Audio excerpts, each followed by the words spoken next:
Çok aşırı fazla yolcu kaza esnasında problem çıkarabilir.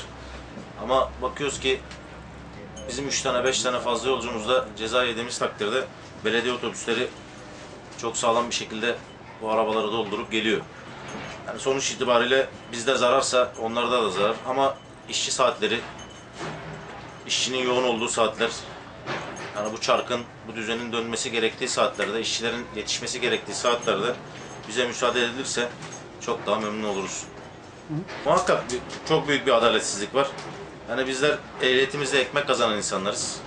Onlara serbest olduğu sürece yani bir zararları yok.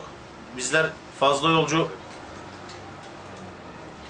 durumunda cezai müeyyideler, ehliyetimizin içeri alınmaları çok büyük bir adaletsizlik.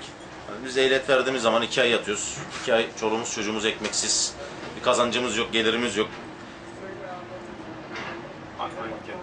Yani diğer dışarıda sürücülerle aynı kefeye koyuluyoruz. Biz bu işi yapan insanlarız, toplu taşımacılık yapıyoruz. Onlara izin veriliyorsa biz de bir o kadar bu işten pay istiyoruz. Bizim durağımız 50 arabalık bir durak.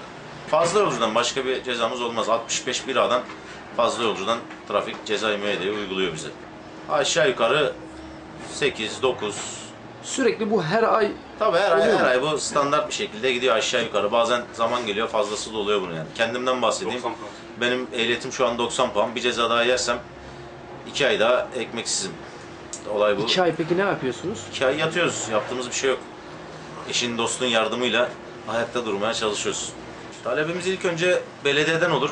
Belediye bu işe biraz daha bakarsa, yani esnek bakarsa trafikçi arkadaşların da bize yardımcı olacağını düşünüyoruz. Çünkü 65 bira benim bildiğim kadarıyla belediye trafik komisyonlarıyla, belediye ile anlaşılıp yazılan bir ceza.